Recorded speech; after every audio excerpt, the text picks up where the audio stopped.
Friend, welcome back to my channel Mampi's blog. তোমরা কেমন আছো? আশা করি ভীষণ ভালো আছো।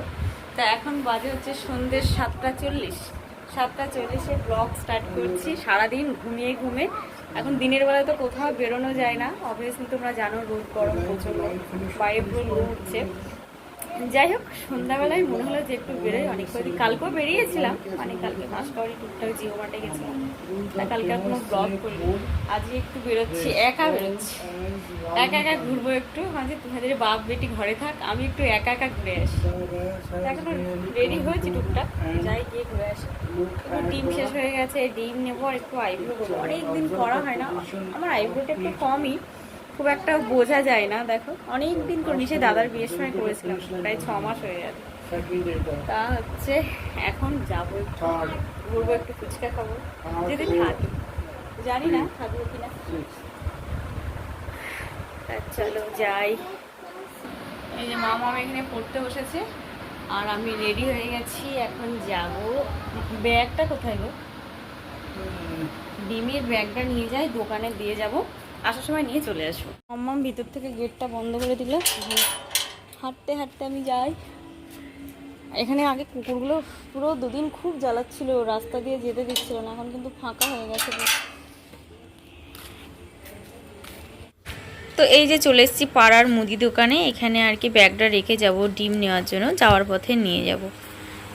তারপরে আমি চলে যাব হাঁটতে হাঁটতে বেলডাঙা। এই যে বেলডাঙা চলে এসেছি, রেলগেট। আজকে গেট খোলা আছে, মানে এই গেটটা খোলা খুব সৌভাগ্যের ব্যাপার। এখানে আমি পার্লারে এসেছি আর কি। এই যে বেলডাঙা মোড়ে যে পার্লারটা আছে, এই পার্লারে যাব, একটু আইব্রো করবো, করে তারপরে বাড়ি ফিরবো। তা দেখি, জানি না ভিড় আছে না ফাঁকা আছে। চলো ভিতরে যাই। না, আজ একটু ফাঁকাই আছে, দুজন আর কি শুয়ে আছে মুখে একদম মেখে চুখে। চলো আমিও করে নিই। তাই যে বাড়ি চলে এসেছি আইব্রোটা করে। আমার আইব্রো করলেও বোঝা যায় না, না করলেও বোঝা যায় না। লোকে বলে না শখে করে, তাই আমি সেই শখে করি। দেখো আফটার আর বিফোরের পার্থক্য বলবে অবশ্যই। আর এই যে ব্যাগটা তখন দেখলে মুদিখানা দোকানে রেখে গেছিলাম ডিম নেওয়ার জন্য। আজকে ডিম পুরো শেষ হয়ে গেছিলো, এখন ডিমের ঝোল ভাত হবে। কালকে যেহেতু শনিবার, রাতে একটু করে রাখি। এসে দেখি মাম্মা আর মামার বাবা বইপত্র ছড়িয়ে নিয়ে পড়ে বসে আছে। তাহলে চলো চেঞ্জ করি। এই যে এখন বসেছি, দেখলে এই তো বাজার থেকে আসলাম পটল আর ঝিঙে কাটতে। এখন রাত্রিবেলা ঝিঙে দিয়ে, পটল দিয়ে আর ডিম দিয়ে, এখানে ডিম সিদ্ধ বসিয়েছি, বসানো হয়ে গেছে। ডিম ঝোল হবে আর ভাত হবে। আর ওখানে ডিমগুলো রেখে দিয়েছি ধুয়ে, তারপরে ফ্রিজে তুলবো। বেসিনে অনেক বাসন আছে তো, ওই জন্য ডিমগুলো ধুতে পারিনি। আর ঝিঙে দিয়ে পটল দিয়ে কারা পাতলা পাতলা ডিমের ঝোল খাও? আমরা কিন্তু সব কিছু দিয়ে ডিমের ঝোল খাই, বেগুন দিয়ে খাই। তোমরা ব্লগে অনেকে দেখেছো, অনেকে কমেন্ট করে যে দিদি বেগুন দিয়ে ডিমের ঝোল খেয়ে দেখো, মুখে লেগে থাকবে।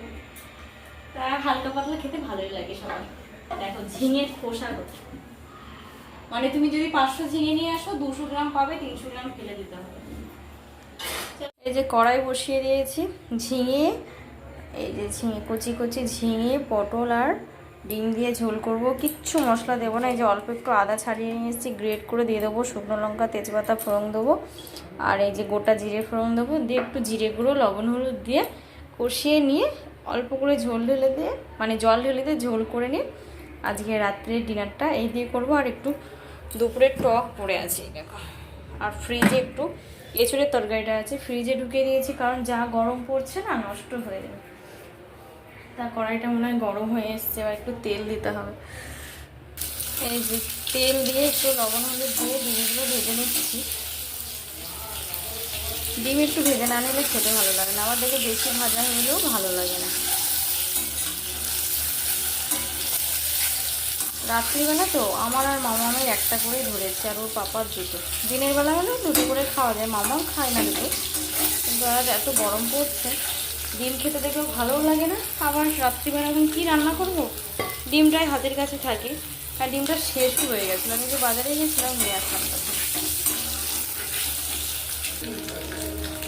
এই যে লাল লাল করে ভাজা হয়ে গেছে, এখন ডিমগুলো আমি এক এক করে তুলে নেব।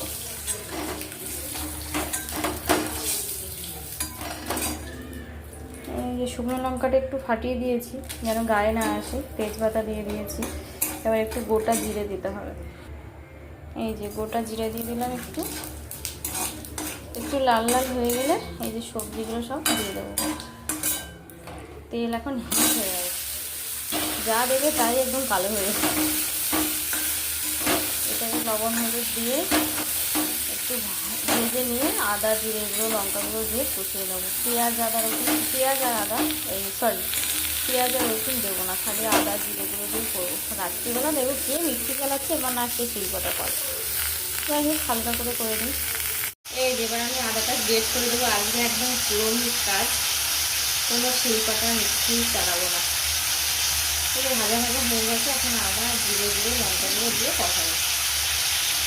এই যে জিরে গুঁড়ো লঙ্কা গুঁড়ো দিয়ে দিয়েছি, এবার সবগুলো একসাথে কষাতে হবে।